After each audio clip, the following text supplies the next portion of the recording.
Boa noite! Que legal, queridos, nós estamos aqui novamente. Passou rapidão, não é mesmo? Toda semana nós estaremos aqui, em todas as quintas-feiras, às 19h30. Por favor, esteja aqui conosco. Nós queremos trazer muita edificação para a sua vida com muitos temas. Fica a lembrança aqui que você pode colocar aí no nosso chat, tanto no YouTube quanto no Facebook da Rádio Educadora, a sua opinião, aquele tema que você gostaria que nós trouxéssemos aqui, para que a gente pudesse debater aqui nessa mesa linda e maravilhosa, que sempre será assim, linda e maravilhosa. Estou aqui hoje novamente com as nossas queridas Fabiola, Lauana, Rose e a nossa convidada especial. Pastora Alessandra, querida, da Igreja Metodista, aceitou o nosso convite, porque hoje nós vamos retomar o nosso tema sobre filhos. Lembrando que semana passada nós falamos sobre os nossos filhos, à luz daquele entendimento que Deus tem a respeito dos filhos. Quanto que Ele deseja que nós tenhamos filhos, o que os filhos representam para nós e para Deus. E hoje nós queremos mudar um pouquinho o curso disso, levando para o tema da educação, a adoção, e a Alessandra nos honra com a sua presença exatamente por causa desse tema. Eu quero dar a palavra para ela se apresentar hoje, porque é a primeira vez que ela está com a gente, né? Sim, Vi, obrigada. Obrigada, meninas, né? Obrigada aí pelo espaço. E que tema importante, né? Que tema, assim, precioso para nós. Para a gente poder aí conseguir até abrir os nossos olhos, né? E entender, assim, até onde a gente pode chegar. E, enfim, Deus tem coisas maiores para nós e foi o que aconteceu comigo, né? Então, eu queria me apresentar para vocês. Meu nome, né? Como a pastora Virgínia falou, meu nome é Alessandra. Sou esposa do pastor Diego. Fazem 5 anos que estamos aqui em Dois Vizinhos. Não saio mais daqui, amo esse lugar. Nós viemos de Curitiba, né? E nós somos agora pais, né? Pais de coração do Cauã, que é o nosso filho, né? Querido aí, que está aí 1 ano e meio com a gente. Que joia, que joia. Então, queridos, nós queremos lembrar você que participe desse podcast aí através dos chats da Rádio Educadora, pelo YouTube e pelo Facebook. Mande sua pergunta. Nós não prometemos que vamos atender todas as perguntas, mas na medida do possível a gente vai incluindo aqui na nossa conversa. Vamos então relembrar um pouquinho, né, para a gente entrar aí no nosso assunto de hoje sobre o tema filhos. A gente já sabe que Deus quer que a gente tenha filhos. Mas eu quero começar com uma pergunta assim que eu acho que todo pai, toda mãe sente isso e às vezes não querem revelar. Qual é o medo de ter filhos? Porque apesar de a gente querer ter filhos, às vezes a gente se surpreende com alguns medos, né? Então, a gente já sabe que filhos são presentes do Senhor, que filhos, eles somam, que são bênção. Mas quais são os medos que podem impedir um casal de ter filhos? O que vocês acham, meninas? Quem que vai responder primeiro? Todas têm uma resposta, eu sei disso, né? Eu também quero responder essa pergunta. Eu particularmente penso que, ao decidir ter um filho, né, nós vivemos numa sociedade hoje que ela, principalmente para os cristãos, não só para cristãos, mas para cristãos principalmente, a gente entende que existe um desafio muito grande hoje em educar filhos nos princípios da palavra do Senhor. Mas não é só isso, né? Eu vejo assim a preocupação de pais em formação de filhos, questões financeiras, correrias. Como a gente falou semana passada um pouco sobre a dinâmica hoje da mulher estar mais fora de casa. E filho demanda tempo, demanda a gente, né, despender desse tempo para as atividades que a gente precisa fazer com eles.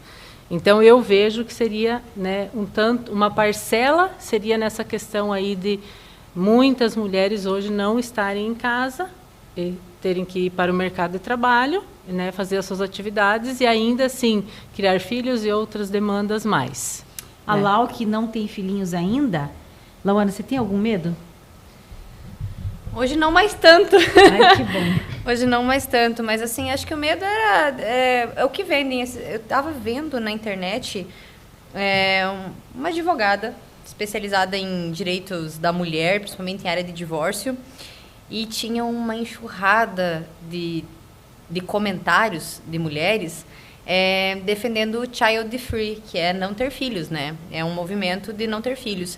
E os comentários eram dos mais diversos, e no passado eram meus também, por isso que eu estou fazendo essa introdução. Uhum. Que vai atrapalhar a minha vida, vai atrapalhar a minha carreira, eu não vou ser tão bem sucedida, eu não vou conseguir alcançar, sei lá, a vida profissional que vendem pra gente, né? E tô eu aqui também, não virei um Roberto Justo sem ter filho, né? Mas assim, medo de quem vai ser o pai, se você vai ficar sozinha, se ele vai te abandonar, sei lá, tem N medos ali, pega uma lista. Hoje parece até besteira, mas tem também o medo de mudar o corpo, de eu ficar menos desejável, de eu ficar feia, de eu não ter dinheiro para me consertar depois. Enfim, eu acredito que existe uma lista que venderam pra gente, mas que nem eu falei pra ti, eu não descredibilizo esses medos, eu acho que tem a ver com o contexto que a pessoa está inserida também e com o que venderam pra nós.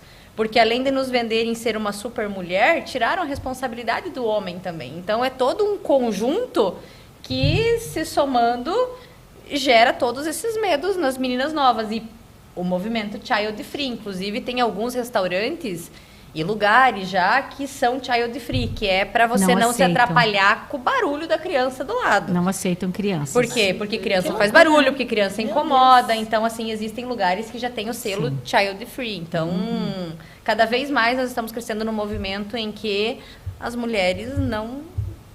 ou estão sendo levadas a tomar essa decisão ou não desejam mais ter filhos.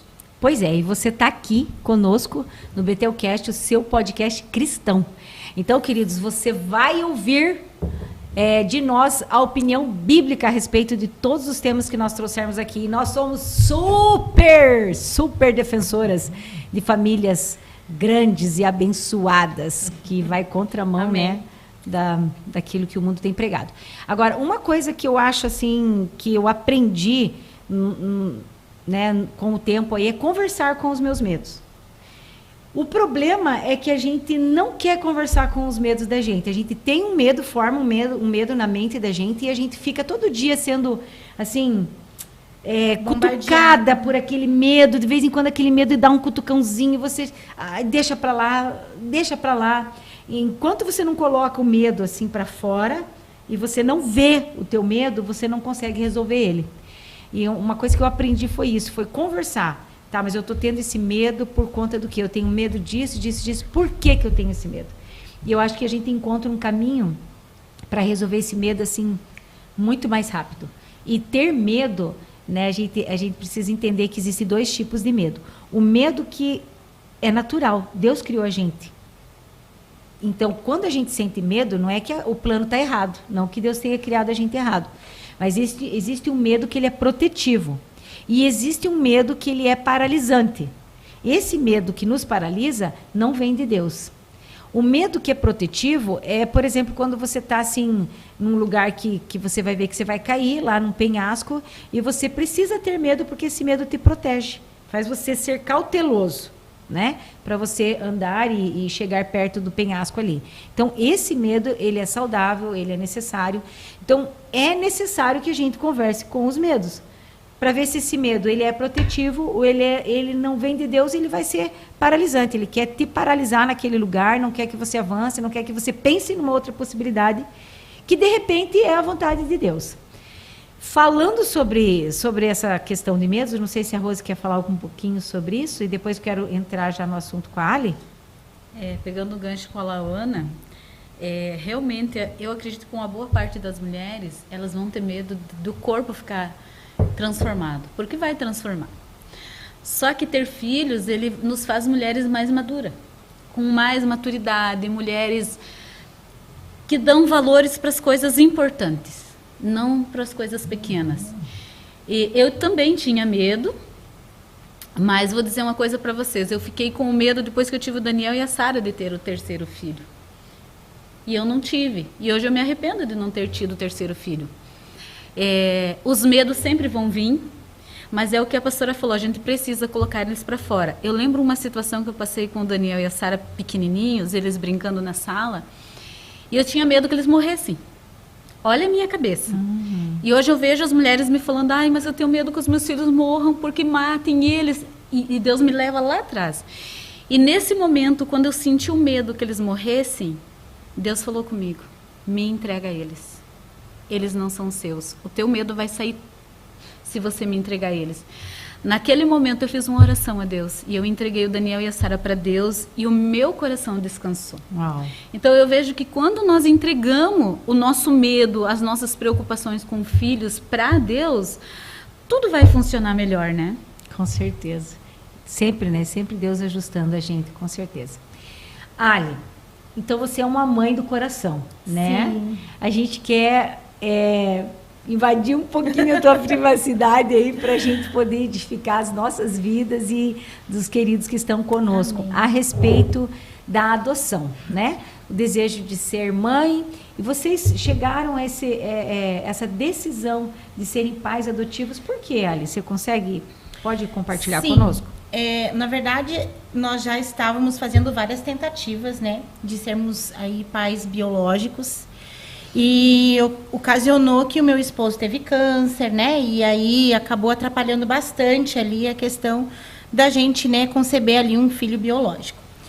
E a princípio isso estava paralisado, né? Quando nós assumimos aqui a igreja, a gente até conversou sobre o assunto, mas Deus foi abrindo o nosso coração, enchendo o nosso coração de amor. E o Diego sempre, assim, o sonho dele sempre foi ser pai, né? Ele sempre quis ser pai, assim. E nós decidimos, aí assim que nós chegamos, nosso primeiro ano ali, nós decidimos entrar, né?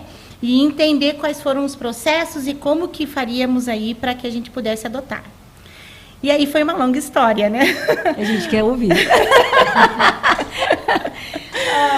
Então. Se um casal hoje decidir ser pai adotivo, né? Serem pais adotivos, pais de coração, qual é o caminho que eles precisam percorrer? Qual que é o primeiro passo? Quando nós começamos aí, a gente achou que era mais fácil, né? Do que imaginávamos e do que é de fato.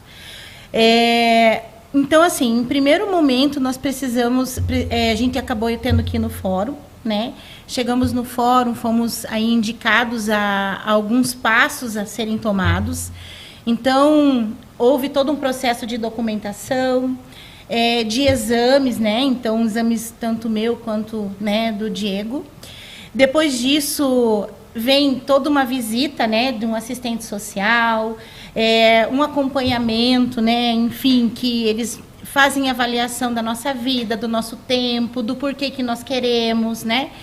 Depois disso, ainda tem mais um processo, que é uma espera. Eu acho que, assim, a grande questão, assim, para quem está entrando na fila de adoção, é a espera, né? Porque você acha que quando você, por exemplo, você concebe um filho, ali você tá grávida, você tem certeza de que daqui 9 meses você vai ter aquele filho. Você se prepara, você prepara o quarto, você sonha, porque em algum momento você sabe se é menino ou menina, né? No máximo ele vai dar um sustinho e vir um pouquinho antes. Né? Exato, né? Mas está vindo.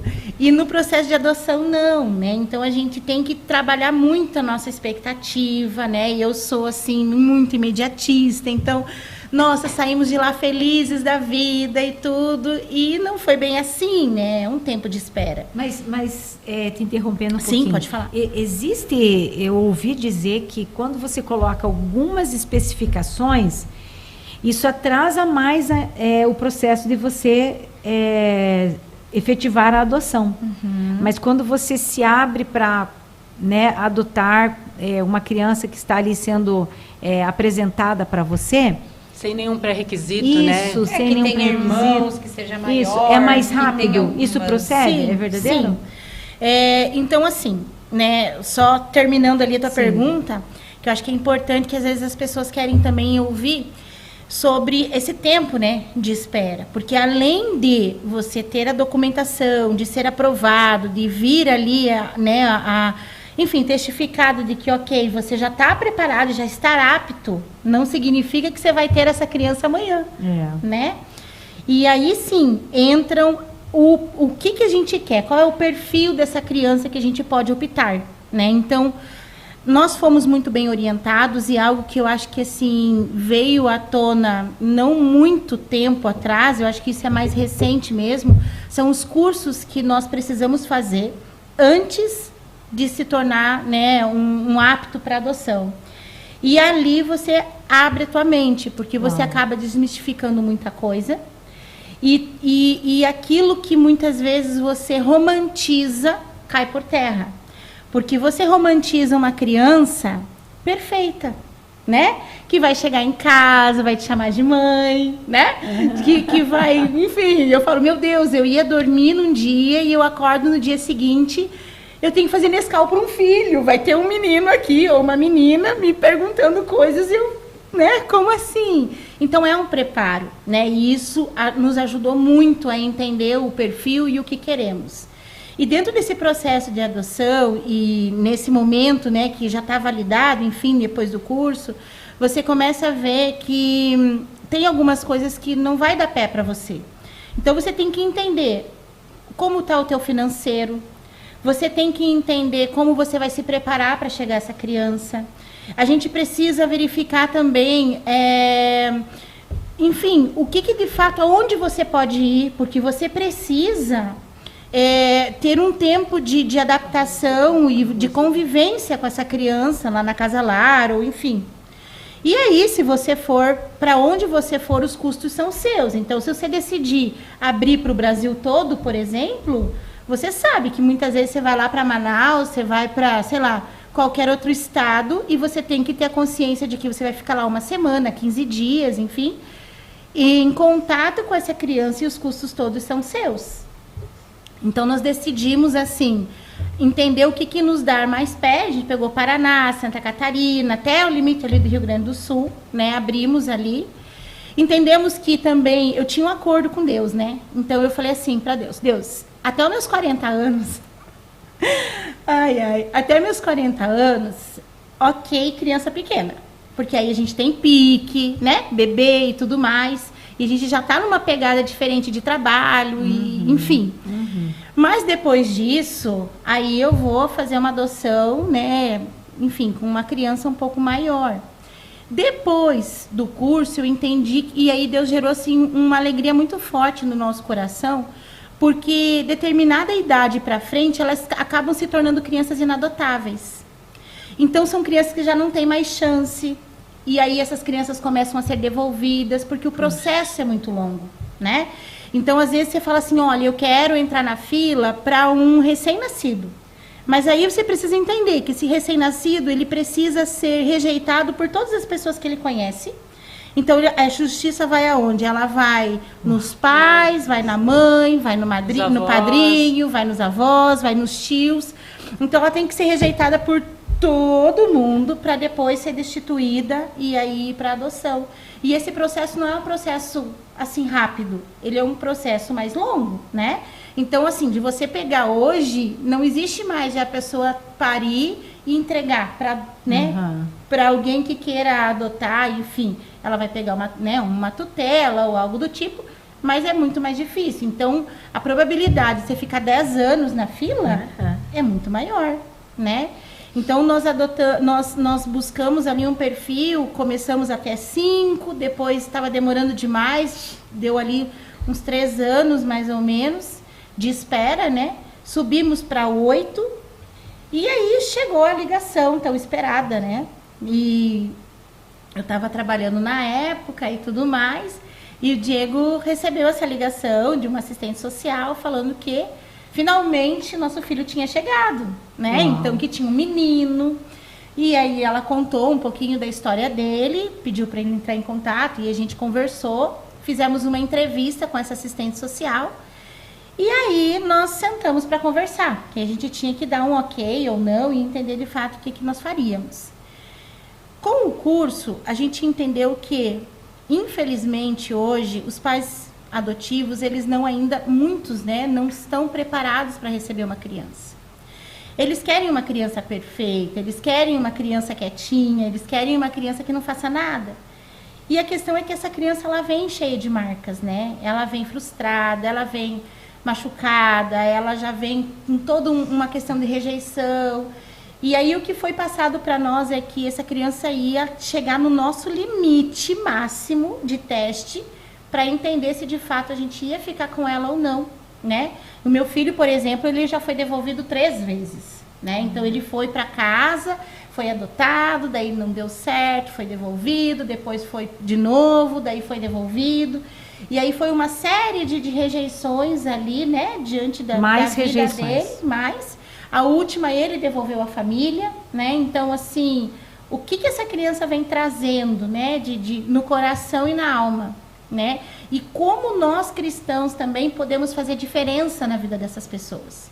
E em conversa com meu esposo, ele disse assim, amor, nós não vamos devolver. A gente chegou, óbvio, né? Mas assim, a gente chegou ao entendimento que a partir do nosso sim para assistente social e a partir do momento que que a gente visse ele pela primeira vez ou falasse com ele, nós não iríamos ser as pessoas que ia destruir mais um sonho, né? Porque quando você gera, quando você está ali num processo, né, de gestação, você não vai ficar escolhendo, né? Você não pode dizer, ele vai ser assim, ou assado. Sim, eu vou devolver se não nascer desse jeito, né? Exatamente, daí eu vou devolver, eu vou levar. Se nascer com alguma má formação, eu vou devolver para onde, né? Exato. Então, a gente entendeu assim, a gente colocou nas mãos de Deus e nós entendemos que a pessoa que ele ia encaminhar para nós, né, a criança que ele ia enviar para nós, era nosso filho. E pronto, acabou. Né? Não tem negociação. E aí oramos, conversamos. Foi gerado no coração de Deus. Na verdade, não ter a segunda opção, porque a gente costuma dizer que quando você tem a segunda opção, a primeira sempre falha. Exato. É isso Ela aí. sempre falha. A primeira. Fazer dar certo. É fazer dar certo. Né?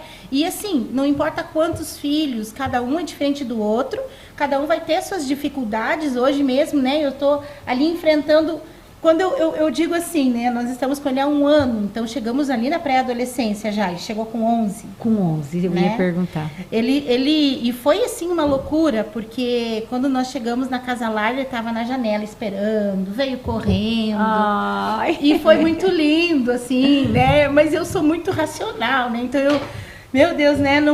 Eu tava com aquilo, assim, eu não posso romantizar, e nananã. Então a gente ficou, e a gente acabou se vinculando não somente com ele, mas na casa lar, eles trazem um ambiente de família, né? Então acho que tinha 4 crianças lá, 2 maiores e 2 menores. E a gente se apaixonou por todos, então por nós a gente queria trazer todo mundo.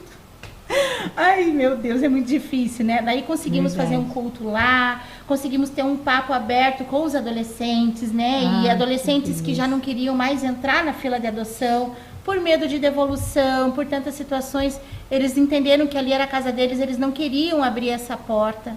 E aí depois, em conversa com a psicóloga, ela veio conversar e falou assim, olha, eles já estão com o coração mais aberto para serem adotados, né? Então, tudo isso, assim, eu vejo que é muita direção de Deus em todas as coisas, né? E aí ele veio com milhões de diagnósticos, né? E hoje, tudo, né? Nas escolas, inclusive, as crianças, elas são diagnosticadas por tudo, né? Então, a gente tem que ter muito cuidado com isso também. Mas o amor, ele cura muitas coisas, né? Então... Eu acho que não puxando a sardinha para o meu assado, mas já puxando, com certeza, Sim. Nós, biblicamente falando, nós temos condições de adotar. Claro. Nós temos condições. Em primeiro lugar, porque nós somos adultos. Sim. Né? E maduros, né? Como a Alessandra falou, vem uma criança cheia de dificuldades. Pensa. Se ela foi destituída de um exatamente. lar, ela foi espancada, ela foi abusada sexualmente. E se não tivesse nada acontecido, né? se nada disso tivesse acontecido, apenas o fato de ter na cabeça. Que ela foi Bom, eu não tenho rejeitada. meu pai e minha mãe porque eles não me quiseram, já é Eles decidiram isso. Né? Sim. Já é um rombo na alma dessa pessoa. Então, mas quem são os adultos? Né? Se nós, como adultos, não temos adultos cristãos com os valores de Cristo, agora, com o fato de vocês terem participado aqui, eu lembrei de algo que aconteceu em Francisco Beltrão.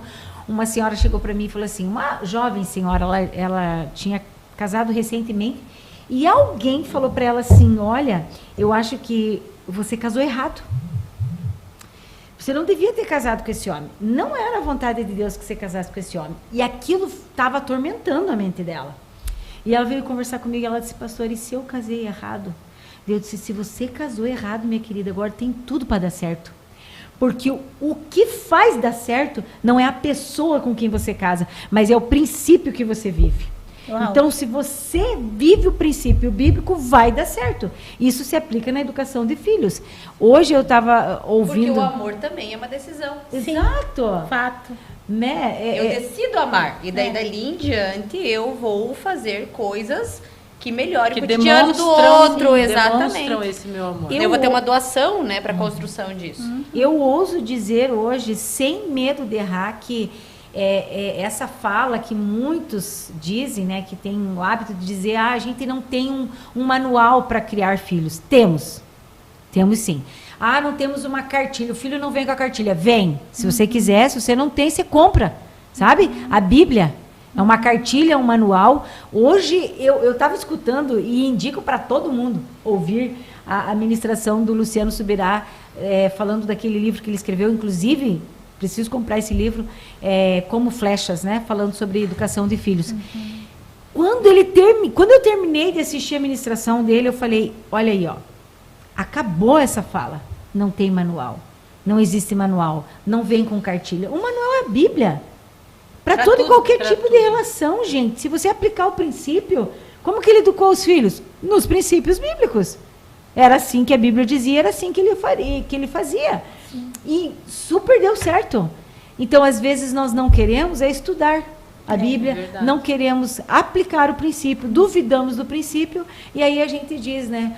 Não tem manual. Não, é que há um preço também. Você ser cristão hoje e viver dentro do princípio, existe um preço. Com certeza. Um preço de você ser distanciado de algumas rodas, de alguns grupos, de você ter que viver esse diferencial.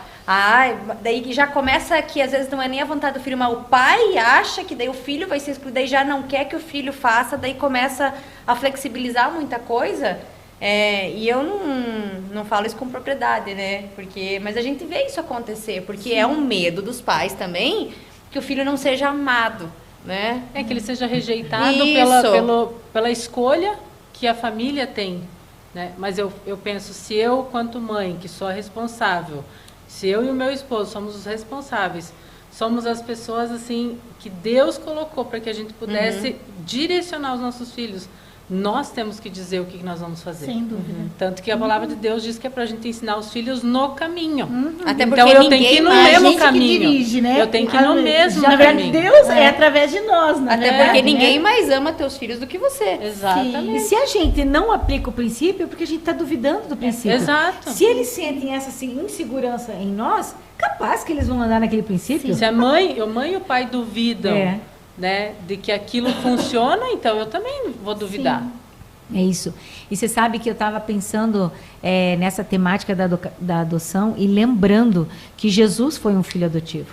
Eu ia falar Gente, isso agora. Jesus é o exemplo em tudo, até nisso, né? José adotou Jesus, porque ele não era o pai biológico de Jesus e criou Jesus como seu filho. Jesus, ele tem propriedade para ser o curador também do coração dos filhos adotivos. E nós somos também. E nós fomos adotados por Deus. Somos adotados. E aí, assim, eu até trouxe isso para a igreja um tempo atrás. E eu falei assim, hoje eu consigo entender, assim, vivenciando isso sobre ser filho adotivo. Porque é uma escolha de Deus, né? Nós, quando a gente vai adotar, é uma escolha nossa de querer ou não. Né? Eu vou me incomodar, eu acho que hoje a grande questão é, mas eu vou adotar e daí eu pego um filho adotivo e dá problema. E aí não tem filho adotivo que eu conheço que de repente não é rebelde, né? Mas e Jesus? né? Como que ele olha para nós, assim? Ele nos adotou, ele escolheu cada uma de Mas nós. eu também penso assim, quando vem, né, a pessoa falar, às vezes eu não retruco, tô tentando treinar o meu lado zen. Todas nós. Mas eu falo Senhor, né? Mas eu fico pensando assim, a Richthofen era biológica, né? Poxa. Mas as pessoas não tem têm uma receita de mas bolo, existe né? um preconceito com essa Aham. questão de adoção, no sentido de filho que é adotivo dá problema. E filho biológico não dá? Um é diferente do outro, né? Os filhos A biológicos também personalidade dão dor de deles. cabeça. Eles também... Eu acho que daí é Né? daqui para lá, A né? O princípio. quanto que eu estou disposta a resolver o que vai vir, independente se é biológico ou adotado. É, porque eu penso assim, ó, quando Né? eu vejo, eu falo, ai, fulano tinha 3 filhos biológicos, adotou, o que adotou deu problema. Eu penso, mas esse pai e essa mãe criou igual? Amou igual? Ou fez diferenciação? Porque também tem isso, né? Tem o mesmo. quanto essa casa se abriu para esse filho que era adotivo, o quanto ele se sentiu parte daquele lugar. É tudo isso, porque a gente só vê o resultado final. Não, entre os biológico, adotivo deu problema. Mas qual foi a contextualização? Porque às vezes a gente precisa contextualizar. Você vai falar assim, mas criou todos iguais. Já começou errando, porque o adotivo ele precisa de um plus. Ele sempre vai precisar de um plus de você, principalmente no início, né? De se sentir amado, de se sentir envolto. E na verdade a gente também precisa desmistificar isso de que criou igual, porque não existe, nós não somos iguais. Exato. E a gente vai Então nós mudando não também, devemos criar os filhos iguais. Não porque devemos eles são mesmo. diferentes. É. Mas Mas é o que por o pessoal exemplo, fala, né? somos em 4 irmãos. Eu me sentia que eu era diferente, não era por um amor, mas eu me sentia assim, meio que excluída da família, mas era o meu sentimento, não é que eu era excluída da família. Eu vejo, eu tenho 2 filhos, eles estão na adolescência, vira e mexe, eu percebo que um está se excluindo, se sentindo fora, mas é por causa do quê? Da idade. Até eles entender a mente, o coração, até eles entender, ter essa verdadeira experiência com Jesus. Eu creio que a experiência com Jesus vai girar a chave daquele sentimento que fica ali acusando na mente. Isso ajuda bastante. E quando eu conheci Jesus, eu fui entender o que eu passei lá atrás. Claro. Que eu me sentia, não eram meus pais, era eu me sentindo rejeitada. E eu não era rejeitada. Gente, eu nem tinha Pensa. irmão. E me sentia... Esquemada adolescente, né? Eu acho que é. Quem nunca? Quem nunca? Entende? Ô, Luana, É só olhar pra nós. Não, eu falo com propriedade, meu filho único. Gente. A rejeição da adolescência, ela vem. mesmo que não tenha um competidor. Eu nem tinha, né? Quem competia. Gente, eu quero interromper aqui só para a gente falar dos nossos patrocinadores um pouquinho aqui, que sempre estão conosco, Terra e Santos e a sua certificação digital. Fale com eles, queridos, eles são demais, super profissionais. Obrigada, Terra e Santos, por estarem aqui conosco, nos abençoando, né, para que esse projeto vá adiante e alcance muitas pessoas. Também o Supermercado No Ponto, o Supermercado No Ponto da Marli, pessoal, com aquela equipe maravilhosa que está ali, do ladinho da prefeitura, essa loja joia, que você vai se sentir em casa. Visite ali a loja em que a Marli é gerente do No Ponto, tá bom, queridos? Outra loja muito especial que está aqui conosco é a Ótica Visão. Também ali, vizinha do No Ponto e a Fabiola tá no meio, gente. Você saiu do No Ponto da Marli para ir para a Ótica Visão, você vai ter que passar pelo Ortobon. Toma um café. É isso aí. Já compra lá aquele colchão maravilhoso, aquele travesseiro. Gente, esses dias eu gastei uns 2 dias e algumas noites para escolher travesseiro, porque tem muita opção de travesseiro no Ortobon. Você pensa que só tem colchão? Não. Não, gente, se Travesseiro você não também. comprou eu chamo de nanão. Eu comprei. É um travesseiro grande que você pode dormir abraçado. Por favor, gente, faça a experiência. Dá pra dormir meia hora lá? Dá pra dormir meia hora lá, experimente. Você não vive mais sem um nanão. É isso aí. Eu também fui lá, deitei nas camas assim, fui experimentar até encontrar o meu travesseiro. Mas, gente, a Ótica Visão está conosco, cheinha de opções para você em óculos de grau, óculos de sol. você vai ser super atendido, super bem atendido na Ótica Visão, com a Rosa e as demais profissionais que estão ali. Nós agradecemos muito e queremos que você visite os nossos patrocinadores nos seus pontos comerciais, aí você vai ser super bem recebido. Tá bom? Vamos continuar com o nosso papo, que está muito bom. E quanto à educação, o maior desafio, e se eu pudesse deixar assim uma tônica sobre educação, eu hoje com 31 anos de casada e 3 filhos, né? Todos adultos já, quase casando o segundo filho. Uma das coisas que era bem confuso para mim, que hoje tem assim muita clarificação, né? Eu consigo enxergar muito bem, entender que esse ponto é o fundamental, é a questão de você ensinar o seu filho a obedecer, ou seja, a te respeitar. Através da obediência e do respeito, você ganha o amor do seu filho. E a gente vê essa bagunça hoje na mente dos pais. Eles querem ser amados, ao invés de ser respeitados. E eles têm perdido o amor dos filhos por conta disso. Então, um alerta, tá? Um alerta gigante para você. Acenda aquela luz vermelha na sua casa. Se você tem optado em ir pelo caminho do amor, eu quero ser amado. Não. Você precisa ser respeitado. E depois do respeito, o amor virá com certeza. Agora, se você não for respeitado, você jamais será amado, né, pelos seus filhos. E observando a educação que eu tive na minha casa com os meus pais e a educação que eu dei para os meus filhos, pesando, né, todos os meus erros, eu entendi que se eu falhei, foi exatamente nesse lugar. De querer me sentir amada, de fazer negociações, de abrir concessões, pelo fato de querer ser amada, de não perder aquele, né, chamegozinho do filho. E aí é que eu me perdi. Nesse lugar eu me perdia, né?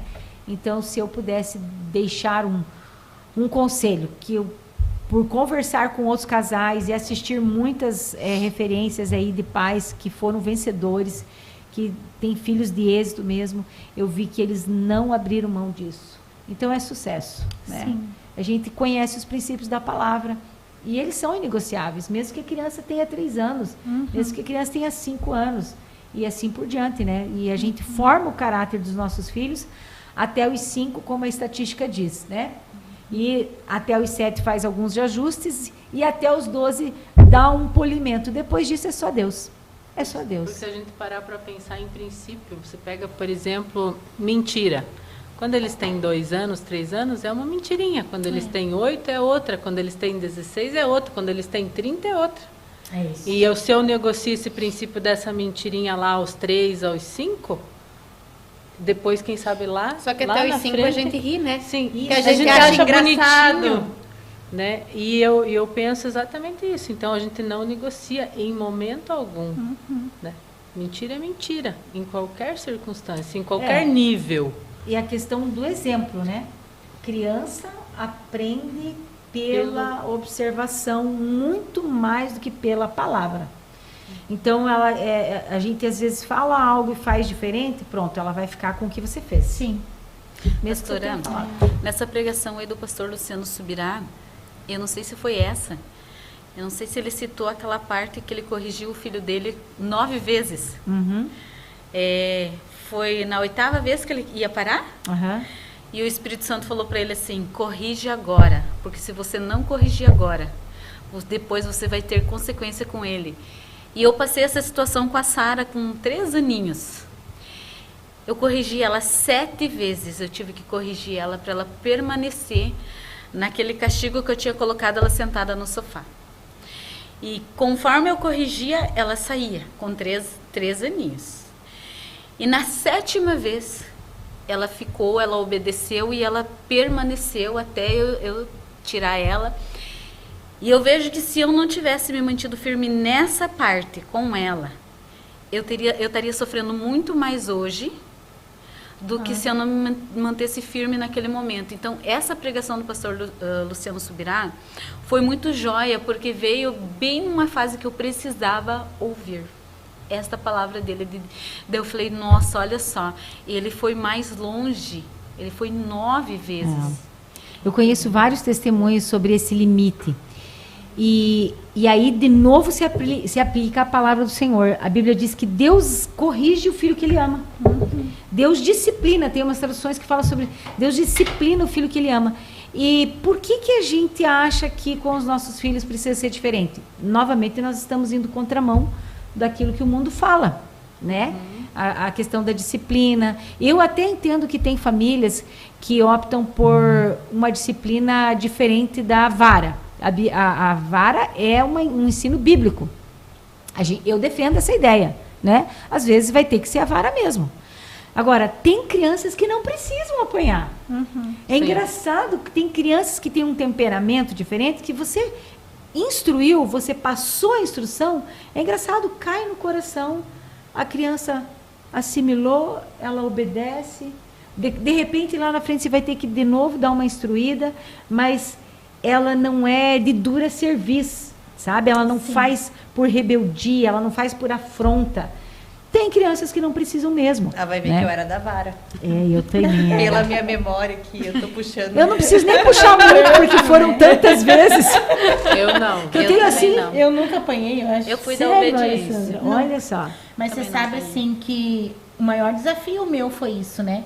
Porque eu não tive essa experiência, por exemplo, de criar o meu filho, de ensinar sobre a mentira com 2 anos, de ensinar o que é certo e é errado, né? Ele veio e ele aprendeu a se defender no meio de tudo, né? Então era na mentira que todo mundo dizia que não era um, que era o outro. Eram várias situações que quando ele chegou, eu falei, uau, meu Deus, né? O que eu vou fazer? Porque ao mesmo tempo ele vem numa realidade, né, de rejeição, de agressividade, de espancamento e tantas outras coisas.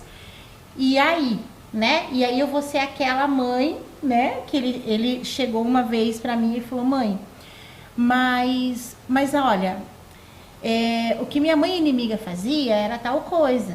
Eu falei, você não tem mãe inimiga, né? Ela era alcoólatra, enfim. E aí eu consegui ministrar ele sobre o alcoolismo, que é uma doença, que ela não fez por mal, né? Que foi uma situação que ela estava, né? Um momento que ela estava, mas que Deus cuidou dele e tudo mais. Mas é preciso sim, né? E eu olhava e falava assim, Senhor, me ajude a dar limite. Porque na Casa Lar era muito assim, ai querido, tadinho, né? Veio dessa realidade, não teve amor, então vamos dar tudo. E ele pode acordar a hora que ele quer. Não, ele não pode acordar a hora que ele quer, né? E no dia que eu me lembro assim, né, que eu vim de uma educação onde eu morava com a minha tia e com a minha avó, fui educada por elas. Então eu vim de uma educação e elas eram rígidas comigo, porque elas eram professoras, tinham várias coisas ali onde que eu tinha que trazer limite para minha vida. E isso foi muito bom, porque a criança grita por limite, né? Ela grita por limite. E aí eu falei assim, Senhor, me ajude, né? A dar esse tempero, ao mesmo tempo de eu trazer ele, e aí ele me confrontava e eu tinha que, né? Eu falei, meu Deus, o primeiro dia que meu filho foi na igreja, eu fui chamada na salinha do infantil. Então, assim, da nossa igreja, né? Como assim, né? Então, assim, como é, né, para nós, né, lidar com esse amor que cura feridas, que tirou ele do diagnóstico de autismo, que tirou ele da disgrafia, que tirou ele de 5 comprimidos de antidepressivos de tarja preta, né, que ele tomava com os 11 anos, hoje é só um remédio que ele toma para o TDAH. E, ao mesmo tempo, ter a vara na mão, né, essa dose que eu vejo que Deus faz com a gente, né? E eu não podia deixar de fazer isso. Então, você percebe assim, ó, vamos pensar numa estrada, né? Um caminho bem definido. Quando você vai viajar, né? Não é muito mais fácil de você viajar? Se vem chuva, se vem temporal, se vem neblina, você consegue, né, visualizar muito bem onde você tem que ir. E uma estrada que não é sinalizada? Muitas vezes tem que até parar. Então, eu vejo que a disciplina, ela é isso, ela é a direção. A regra dentro de casa, como você disse ali, de horários para acordar, é clareza para esses nossos filhos de qual é o caminho.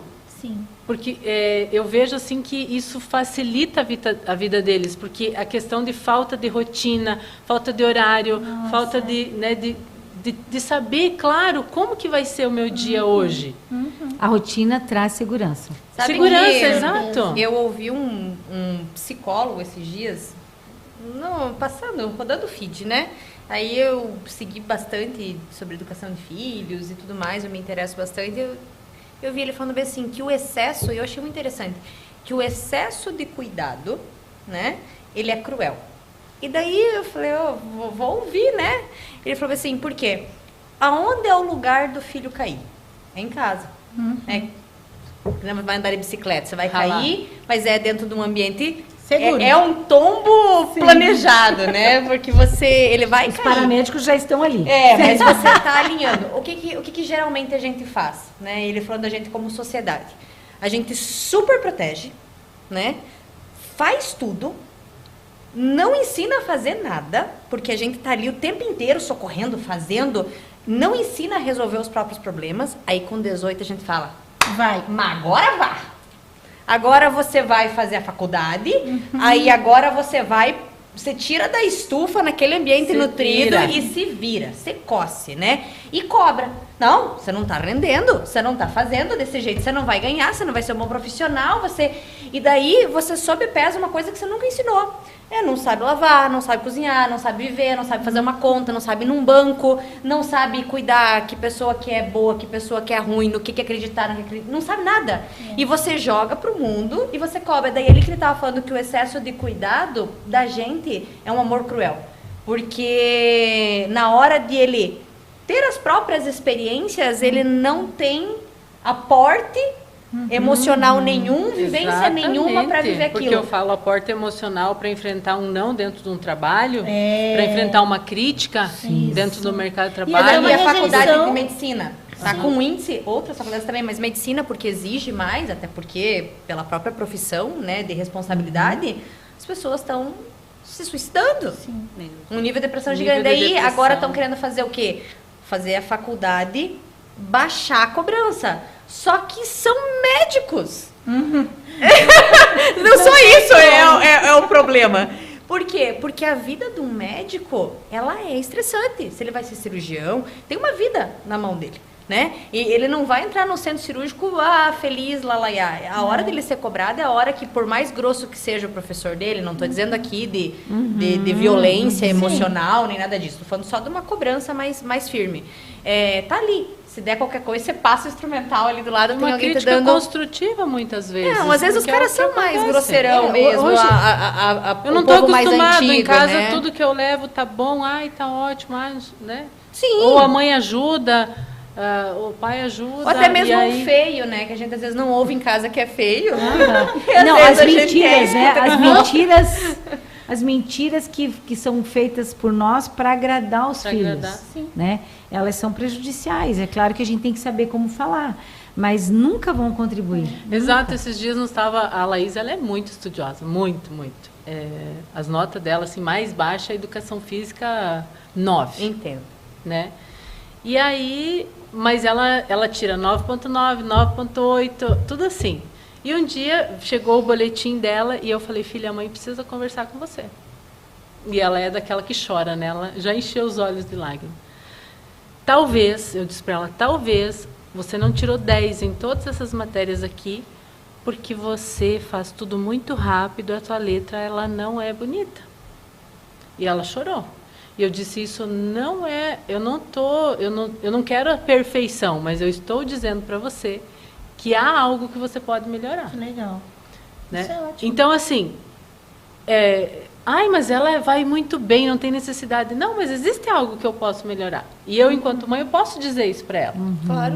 Né? Porque ela pode usar já que ela tem essa habilidade, e se especializar mais. Outra coisa que talvez a gente tenha também receio, eu falo a gente mulher, né? Porque eu não tenho, mas eu imagino. Também tenho vontade de ser amada, de ser querida, sonho dos meus filhos e tudo mais, né? Mas essa de forçar um pouquinho mais, vejam, não tô falando de uma crueldade de forçação, mas tipo assim, vamos subir de nível. Às vezes a gente se acostuma de, não, aqui tá bom, não vou Sabe qual que é o problema que a gente vive hoje nessa geração? A falta do equilíbrio. Isso. Porque a gente veio de uma geração que não tinha nada disso, não tinha abraço, não tinha palavra de afirmação, não tinha isso de estimular, né? Sim. Jogava na cara, era acusador. A fala era acusação, né? Não era assim, olha, minha filha, você pode melhorar. Eu passei pela mesma situação com a Natália. Mamãe, você acha que eu tenho a letra bonita? Filha, olha, você pode melhorar. A letra da Natália é linda. Porque todas as vezes que ela veio falar comigo, enquanto eu achava que ela podia melhorar, eu falava a verdade. Tá bonita, filha, mas você pode deixar ela mais bonita ainda. Porque ela tinha capacidade para isso, né? Então, a Natália tem a letra linda. E eu lembro de um testemunho do Magno Malta, que depois eu posso contar. Mas a questão é que, de um extremo, a gente foi para outro. Né? Daquele sem nada de afetividade no falar, a gente foi para só afetividade. E limite a proteção, né? Claro. Poxa, então, a gente é um ambiente de amor. A família é esse ambiente de amor. O amor cura, mas o amor fala a verdade. Fala a verdade. Corrige. Isso. E a né? neurociência hoje está dizendo que os pais estão precisando. A neurociência está gritando isso. Traumatizem os seus filhos. O trauma faz crescer. O trauma amadurece. Glória a Deus. Gente! Mas ano passado, Tô pastora, tranquila. o pai falava, estava falado. É. Hoje os pais estão brigando na educação dos filhos, não concordo, que é onde eles deveriam se unir, para os dois estar na mesma palavra ali. Mas um fala uma coisa, o outro fala outra, o filho acaba ficando perdido no meio de tudo isso. É onde eles ficam o dono do pedaço. E eu louvo a Deus que eu tenho um marido assim, que ele é demais, né? Eu antigamente achava ele muito bravo, agora eu louvo a Deus por ele ser mais firme do que eu. Mas a gente passou algumas situações aí e eu sou mais emoção por causa da minha personalidade. E o Cris, ele é mais razão, lógico, ele é homem, mas assim, eu louvo a Deus pelo homem, pelo pai que ele é.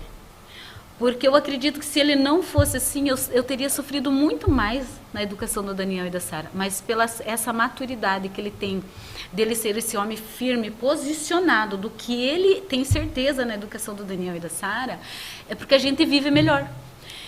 É isso que eu acredito que os filhos estão vivendo esse tempo de não saber o que querem, de estar perdido nas emoções, porque os pais brigam na educação dos filhos e ainda na frente que deles, existe né? esse desajuste, né? E aí os filhos, eles manipulam daí. Sim, manipulam. Eles manipulam. Esse dá um outro podcast, gente. A questão É verdade. dos homens que estão fracos hoje, por conta exatamente nosso erro. As mulheres estão enfraquecendo a voz do homem.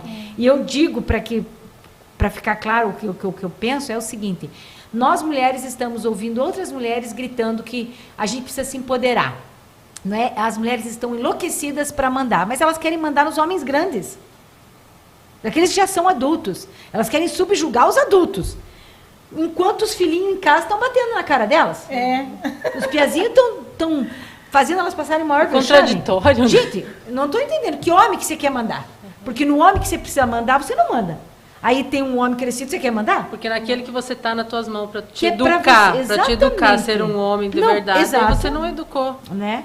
E aí a gente às Não, vezes... e o mal de desautorizar um marido na frente da criança, né? A gente não Nossa, faz ideia do prejuízo. estrago que faz, porque enquanto tá pequeno você contorna. Aí quando cresce você quer chamar o teu marido para resolver, só que ele já tá desautorizado. É. E você desautorizou. Aí Mas não- é o que a pastora falou, né? Depois dos 12 é oração. Porque é bem isso mesmo, sabe, pastora? Os conselhos que eu tenho pedido para você é sobre a gente entrar em jejum, oração. Porque até os 12 você tem algo que muitas mulheres, vamos dizer muitas mães, porque eu acredito que fica um pouco mais na mão da mãe os filhos. Você tem algo sobrenatural para você fazer na vida dos teus filhos e você deixa de fazer porque você está pensando em você. E o momento que você vai ser mãe, você precisa se anular por um tempo. E não existe a mulher que diga assim, vou ser mãe e não vou me anular. Porque se você é mãe, você se anula. Não adianta. Essa anulação vai vir por amor aos filhos. A gente pode colocar em outras palavras isso. Não que a gente se anula. Sim. Né? A gente faz aparecer, ressaltar, né, a maternidade. Sim. A gente E naquele reprioriza momento- as coisas. Exatamente. Naquele momento, eu vou precisar priorizar agora isso, a educação dos meus filhos, a maternidade. A minha versão mãe vai Isso, entrar na isso. linha de frente, né? Levantou Mãe uma mãe 2.0. agora. Isso. A versão. Imagina o Porque a gente tem várias versões, né? Nós somos a esposa, nós empreendemos, a gente trabalha, Verdade. a gente estuda, a gente cuida da casa.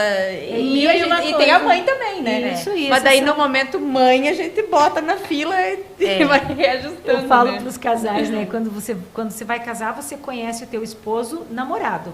Você não conhece o teu esposo marido. Aí você casa, ué, que homem é esse? Ah, esse é a versão marido. Aí você, aquele Mas a marido gente se também torna tem um a pai. a gente Com também tem a certeza. versãozinha, né? Aí aquela versão marido se torna um pai. Aí você desconhece de novo. Essa é a versão pai. Então é joia porque sempre tem novidade no casamento, né, gente? É muito legal isso. Os desafios nos fazem Ninguém crescer, vive né? em monotonia. Vai ficar mais leve agora viver depois dessa palavra, pastora. Muito joia. Gente, nós estamos chegando aqui, né, nos últimos 5 minutos do nosso tempo. E passou muito rápido, né, Alessandra? Precisamos fazer mais vezes. Verdade.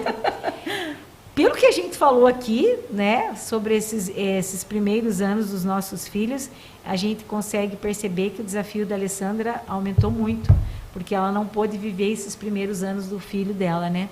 E agora, então, precisar ressignificar todas as coisas é um desafio muito maior. Sim. Mas eu quero louvar a Deus pela sua vida, Alessandra, Amém. porque a gente trouxe você aqui para ouvir um pouquinho da tua história, para que ela seja motivação para as pessoas que nos ouvem e para dizer que eu creio que é esse o nosso papel como filhos de Deus, como igreja.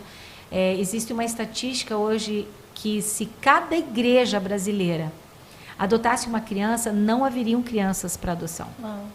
Se cada igreja, eu não estou falando se cada família de cada igreja, se cada igreja adotasse uma criança, não haveriam crianças para adoção. Então, é um papel assim tão importante que tem falado no nosso coração, né, Lau? A gente tem conversado bastante sobre esse tema. Já falei também, né, sobre essa questão de querer adotar, de ter aberto meu coração para isso. Essa estatística eu ouvi no Descende, lá em São Paulo, no dia que nós estávamos reunidos para falar sobre missões. Eles levantaram essa temática. Tem muita lenha aí para Sim. queimar. Ó. Eles levantaram essa temática, a Zion Church de São Paulo tem profissionais, tanto advogados, quanto médicos, quanto pessoas lá, para ajudar famílias que estão querendo adotar, porque eles entenderam que esse é um chamado da igreja. E nós precisamos abrir os nossos olhos e abrir o nosso coração para isso.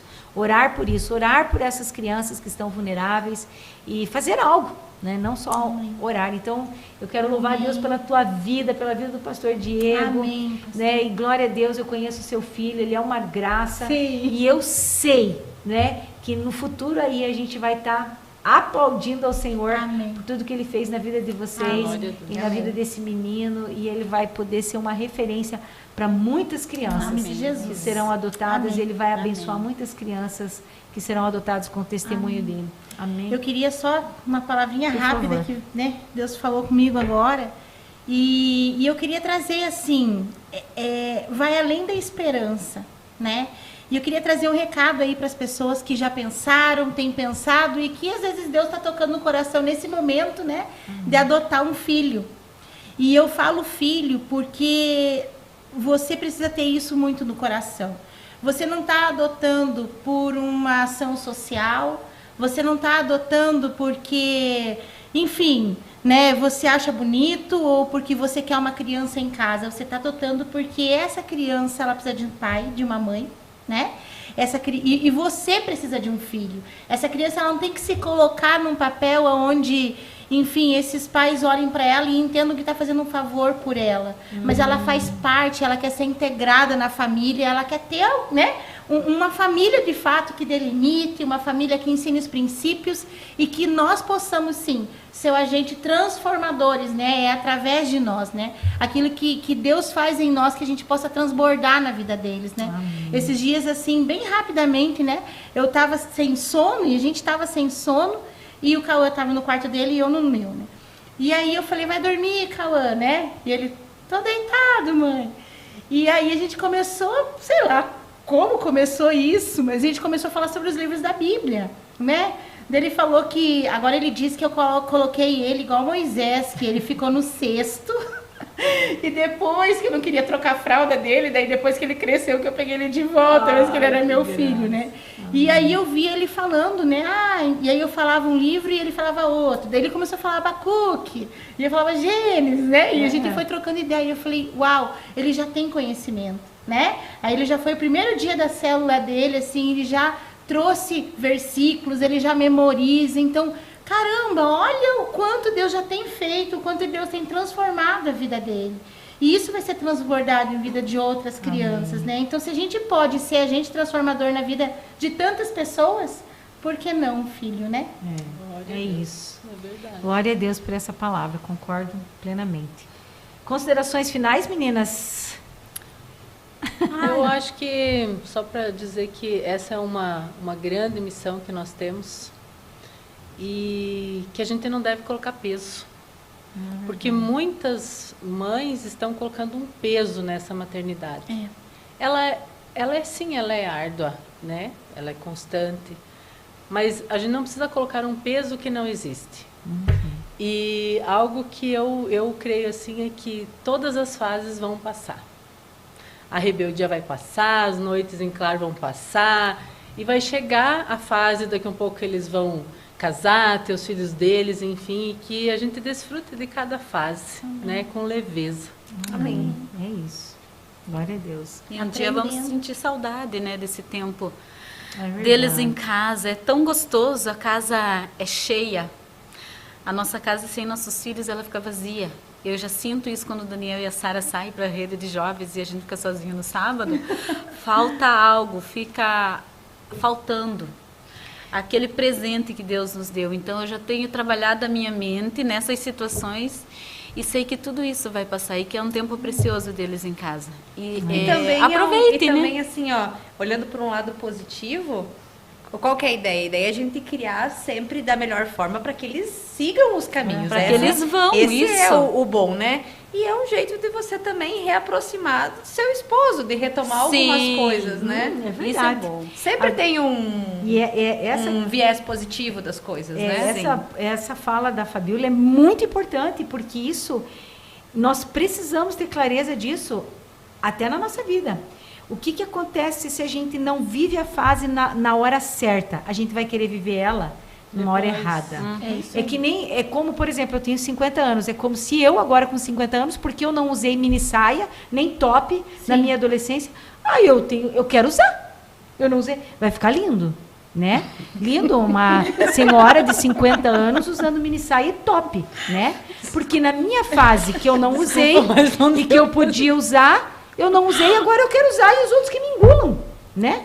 Engulam a minha forma de agir. Totalmente inapropriado, né? Então, às vezes, se você não vive a fase certa do teu filho, você vai querer viver ela depois e isso não vai ser legal.